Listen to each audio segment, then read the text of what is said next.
everyone, and welcome back to Trick a Week. This week we will be getting on top of axle stalls. Now these can be quite daunting at the beginning.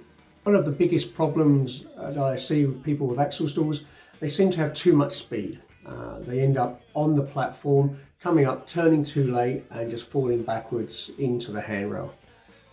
If you've learnt this on smaller mini ramps and quarter pipes, you'll know that you really don't need as much speed as you first thought. Bending your knees really helps. Just scrub off that little bit of speed as you're turning onto the coping.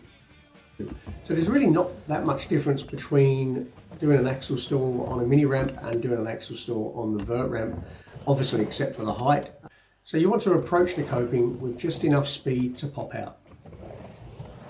Now here's the important bit. Before you get to the coping, you need to start the turn. The more vert, slightly earlier you need to start your turn.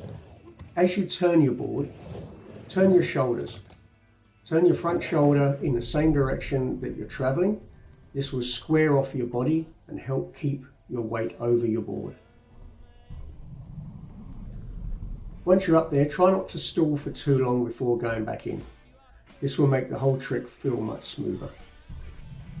Now here's the important bit. Before you get to the coping, you need to start the turn.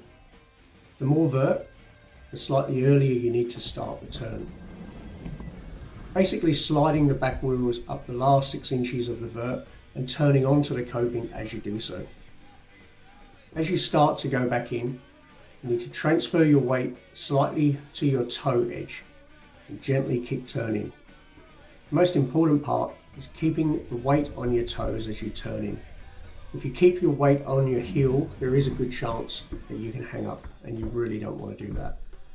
And also, just remembering to turn into the axle stall early so that your back wheels just slide up about 6 inches.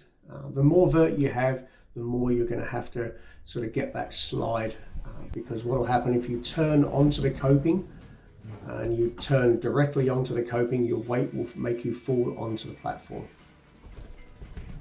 And as you're coming back in, the same with everything else, knees bent, keeping your knees bent down the transition, and then as you're coming across the flat, you can pump out to get speed.